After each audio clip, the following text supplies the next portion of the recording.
ఆత్మీయులారా, పవిత్రమైన ఆదివారం నాటి సాయినాథ పరమహంసగా పేర్కొనదగిన మాస్టర్ గారిని తలచుకునే సత్సంగానికి శుభస్వాగతం. ఈరోజు ఎన్నో విశేషాల సమాహారం. ఏమిటంటే, నిన్నటి రోజు శయన ఏకాదశి, తొలి ఏకాదశి, చాతుర్మాస్యం ప్రారంభమైన రెండవ రోజు ఇది. అనాది కాలం నుంచి మన దేశంలో సాధకులు, తపస్సులు అయిన వారు అనన్య భావనతో 4 నెలల పాటు చాతుర్మాస్య వ్రతం చేసుకునే, శ్రద్ధగా సత్సంగము స్మరణ చేసుకునేటువంటి పవిత్రమైన సమయానికి శుభారంభం ఇది. వర్షాకాలంలో ఒకే చోట ఉండటం మన పెద్దలకు రివాజు. సరే, ఏది ఏమైనా శయన ఏకాదశి మర్నాడు వచ్చినటువంటి ఆదివారం ఈరోజు, శుభారంభం ఈరోజు. ఇంకా 2 రోజులు దాటగానే మన కోసం వస్తుంది సాయి భక్తుడైన వారు, గురుభక్తుడైన వాడు, భారతీయుడైన వాడు విస్మరించి మళ్ళీ జ్ఞాపకం చేసుకున్నటువంటి ఒక అద్భుతమైన ఆషాఢ శుద్ధ పూర్ణిమ. దాన్నే శ్రీ గురు పూర్ణిమ అంటారు. పూజ్యులు భరద్వాజ మాస్టర్ గారు చాలా తరచుగా చెప్పేవారు, సాయిబాబా భక్తులకు 4 పండుగలు బాబా స్వయంగా తన నోటి వెంట చెప్పి చేసుకోమని ప్రోత్సహించిన పండుగ ఉంటే అదొక్కటి శ్రీ గురు పూర్ణిమ. ఆ తర్వాత భక్తులందరూ కలిసి ఇష్టపడి చేస్తే దాన్ని సహకరించింది శ్రీరామనవమి. 3వది దత్త జయంతి, భక్తుల అభీష్టం మేరకు ఆ మరాఠా ప్రాంతంలో సంప్రదాయాన్ని బట్టి. 4వది వారు దేహం విడిచిన విజయదశమి రోజు. ఈ 4 సాయి భక్తులకు పర్వదినాలు. సాయి భక్తులకే కాదు, గురుభక్తులకు అందరికీ భారతదేశంలో ప్రతివారు గుర్తుంచుకోదగిన వాటిలో ఒకటి ఆషాఢ శుద్ధ పూర్ణిమ, శ్రీ గురు పూర్ణిమ, వ్యాస పూర్ణిమ. వ్యాస భగవానుడు జన్మకొచ్చినటువంటి దివ్య సందర్భం అది. వ్యాసుడే గురువు అనే మాటకు అర్థం. వ్యాసుడే లేకపోతే భారతీయ ప్రాచీన ఆధ్యాత్మికతకు ఒక రూపకల్పనే లేదు. ఆయన ఉంటేనే దానికి అర్థము, సార్థకత ఉంది.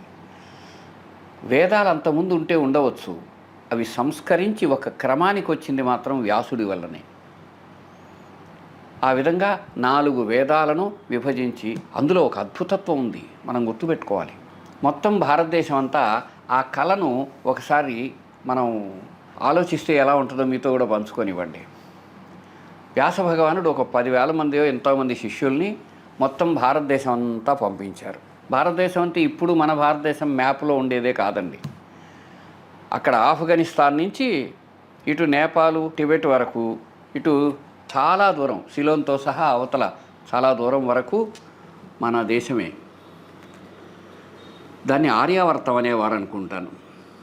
ఆ ఆర్యావర్త దేశంలో అన్ని చోట్ల ఎక్కడ జ్ఞానులైనటువంటి మహాపురుషులు దివ్యమైనటువంటి ఆవేశంతో వాళ్ళలోంచి బయట వచ్చిన వాక్కును సమీకరించారు ఆయన.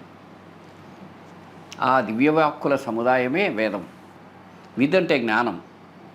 ఆ జ్ఞాన రాశి అయినటువంటి వేదాన్ని మనం ఊహించుకుంటే ఎలా ఉంటుందంటే ఒక్కొక్క శిష్యుడు వాళ్ళ జీవితం అంతా కష్టపడి గురువు గారికి తీసుకొచ్చారు, అదంతా నేర్చుకుని తీసుకొచ్చారు. అప్పుడేం పుస్తకాలు లేవు. ముఖే ముఖే సరస్వతి అని ఒకరి నుంచి ఒకరు నేర్చుకునేవారు. ఒకడు వచ్చి చెబుతాడు, చెప్పగానే వ్యాసుడు ఒక్క సెకండ్లో ఉండి ఇది రుక్ అంటాడు. వెంటనే అతను ఒక వరుసలో ఉంటాడు, ఋగ్వేదం. ఇంకొకరు వస్తారు, ఇది యజుస్, ఇది ప్రోజ్ అన్నమాట, ఇది రెండవది. మూడవది సామ, సామ అంటే పాట, అది ఇంకొకటి. ఈ విధంగా వేదాలు మొత్తాన్ని వచ్చిన దాన్ని 3 భాగాలుగా విభజించిన తర్వాత ఎంత గొప్పతనం భారతీయులదంటే, ఆయనకు ముందు ఒక అతను, ఒక ఋషి, ఒక అధర్వణుడు అనేటువంటి ఆచార్యుడు కొంతవరకు ఈ విషయంలో ప్రయత్నం చేసి కొంతవరకు సఫలమయ్యారు. పూర్తిగా కాదు, పూర్తిగా అయింది వ్యాసుడే. ఆయన నమస్కారపూర్వకంగా ఆ 4వ అథర్వణుడు ఉన్నాడే, ఆయన చేసినటువంటి దానిని కూడా అథర్వణ వేదము అని 4 వేదాలుగా విభజించారు. అంతటితో వదిలేయలేదు. ప్రతి వేదానికి మొదట, మధ్య, చివర అని 3 భాగాలు ఉంటాయి. వాటిలో చివరిది జ్ఞానం. ఆ జ్ఞాన భాగాన్ని ఉపనిషత్తు అంటారు. వేదంలో ప్రతి శాఖకు ఒక ఉపనిషత్తు ఉంటుంది. సమీపంలో నిషత్ అంటే ఉంచబడింది అని అర్థం. గురువుగారి దగ్గర కూర్చొని నేర్చుకున్నటువంటి జ్ఞానరాశి వేదం అయితే దాని యొక్క సారాంశం ఉపనిషత్తు. ఆ విధంగా ఉపనిషత్తులను విభజించి వేదాన్ని సంస్కరించి తర్వాత 18 పురాణాలు రాసి భారతాన్ని విలేఖనం చేసి చివరిగా భాగవతానికి అక్షర రూపాన్నిచ్చి వేదంలో ఉండేటువంటి జిస్ట్ అంతటినీ తీసి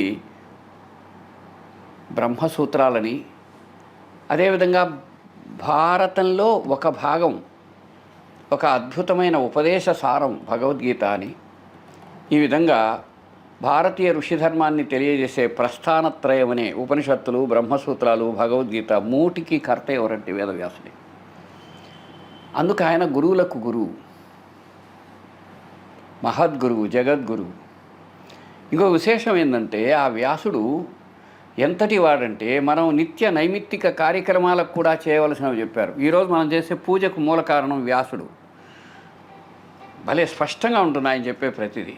అట్లాగే మనిషికి పెళ్ళైనా, ఒక మనిషి వెళ్ళిపోయినా అతనిని తిరిగి గుర్తు చేసుకునే తిథి సందర్భం కూడా వ్యాసప్రోక్తమే.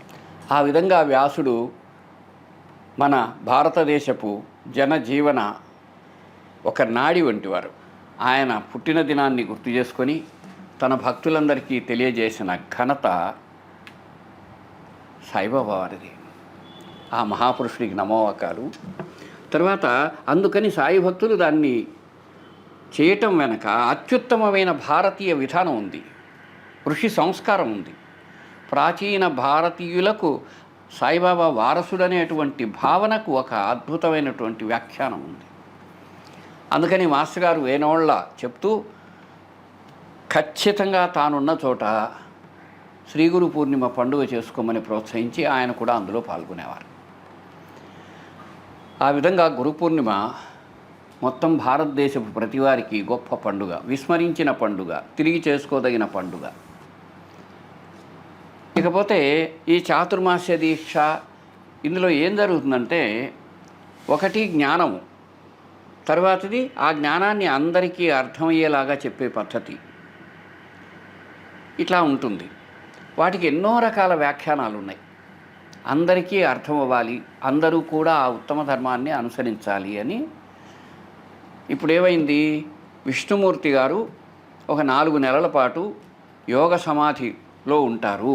అంటే నిద్రపోతాడని కాదు, యోగ సమాధిలో ఉంటాడు అంటే అర్థమైంది, మనందరం కూడా ఆ విధంగా ఆ అనన్య భావనతో స్మరణ సాధన చేసి ప్రయోజనం పొందవలేవు. అంటే అర్థం ఏమిటంటే, వాతావరణం అనుకూలించినప్పుడు ఒకచోటే ఉండి సాధువైన వాడు తన తపశ్శక్తిని వీలైనంత పెంచుకునేందుకు చేయవలసిన ప్రయత్నం. మరి విష్ణుమూర్తి ఏమిటి, ఆయన యోగారూఢుడు అవటం ఏమిటి అంటే అదొక సింబాలిక్ సైన్స్, చిహ్నితా శాస్త్రం. అది సృష్టికర్త, పోషకుడు, సంహారకుడు అనే త్రిమూర్తులైనటువంటి ముగ్గురిని కలిపిన తత్వం ఒకటి ఉంది. అందుకని అదొక చిహ్నితమైన శాస్త్రం. ఇప్పుడు మన ఊర్లో ఇక్కడ పోతే రంగనాయక స్వామి వారు ఉన్నారు కదా, ఆయన కూడా శయనస్వామి.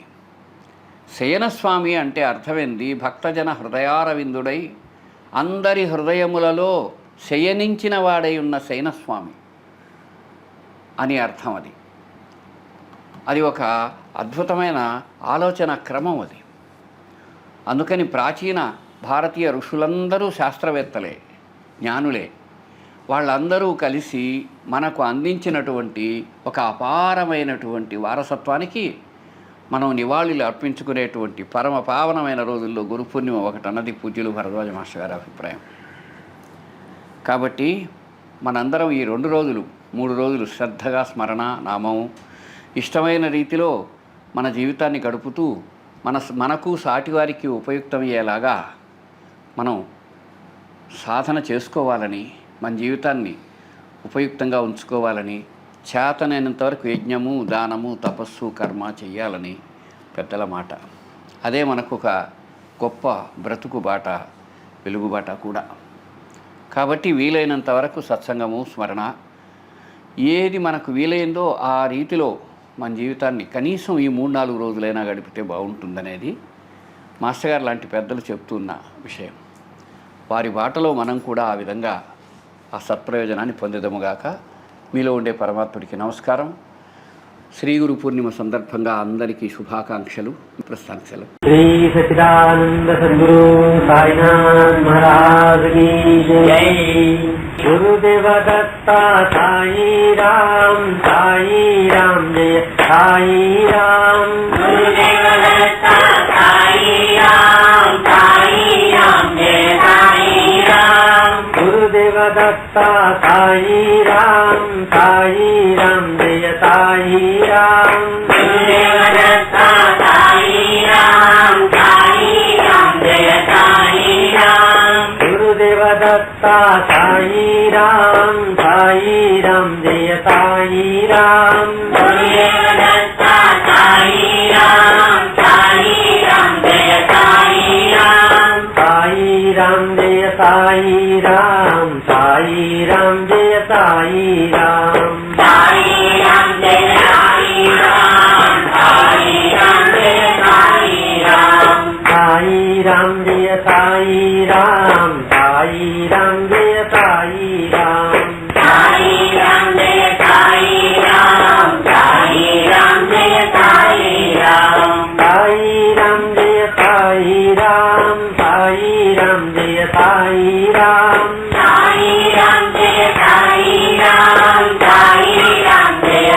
साई राम. साई राम जय साई राम जय साई राम. साई राम जय साई राम जय साई राम. साई राम जय साई राम जय साई राम.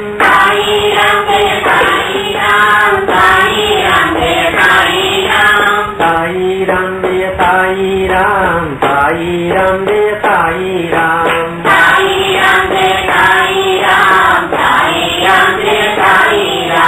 साई राम जय साई राम जय साई राम. साई राम जय साई राम जय साई राम. साई राम जय साई